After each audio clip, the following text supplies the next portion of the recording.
girls.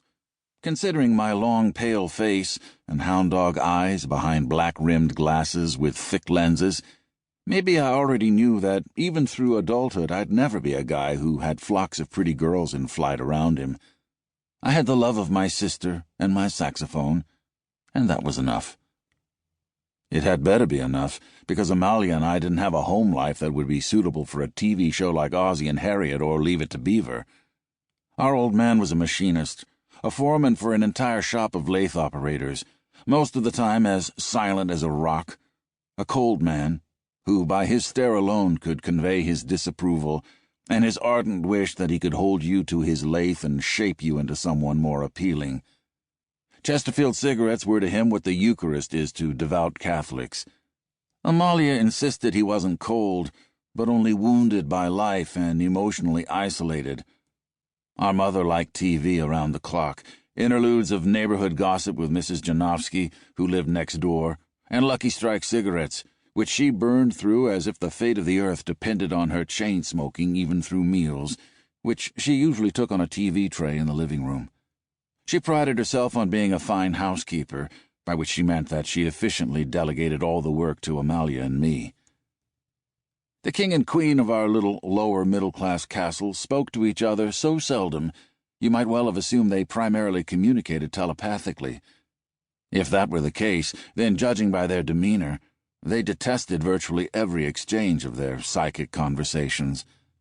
Amalia said that something profound must have happened between our parents long ago, that they had heard each other, that they'd said all they had to say about it, and that they couldn't bring themselves to forgive each other, and that, therefore, they found it painful to talk to each other about anything. Amalia didn't like to think the worst about anyone until they had proved themselves irredeemably vile. My sister had played the clarinet since she was 8, when a kid in the next block, having been forced into lessons by his folks, finally rebelled and convincingly threatened to hang himself. She'd been given the instrument for nothing, and she had wanted to learn to play it largely because she knew that it would annoy our parents. She hoped that her playing would get on their nerves so much that they would insist that she practice in the detached one-car garage, where she wouldn't have to see them so determinedly not talking to each other, where the air smelled of grease and tire rubber and mildew instead of Chesterfields and Lucky Strikes.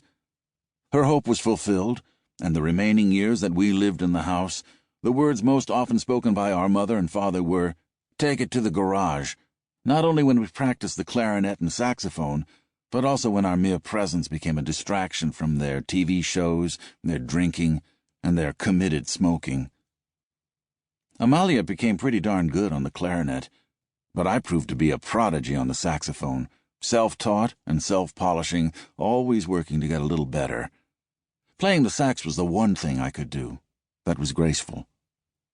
With a 4.0 grade point average and considerable writing talent, Amalia was an amateur musician with bigger things than a dance band in her future. Although our distracted mother and father didn't consider it much of an achievement, Amalia received a full scholarship to a major university based on her grades, but also based on several cool short stories that she'd written and with which she'd won prizes in various competitions. I was proud of her, and I wanted her to succeed big time, and I wanted her to escape the cancer clouds and the gloom and our parents' bitterness that made the Pomerantz place so like Poe's House of Usher just before it sank into the swamp. At the same time, I couldn't imagine what my life would be like when, at the end of that summer, she went far away to school, leaving me as the only member of the family who didn't want to eat dinner off a TV tray. In early June, nearly a month before I heard Jonah Kirk rocking that Fats Domino tune at his grandfather's house, across the street from our place, a weird thing happened next door.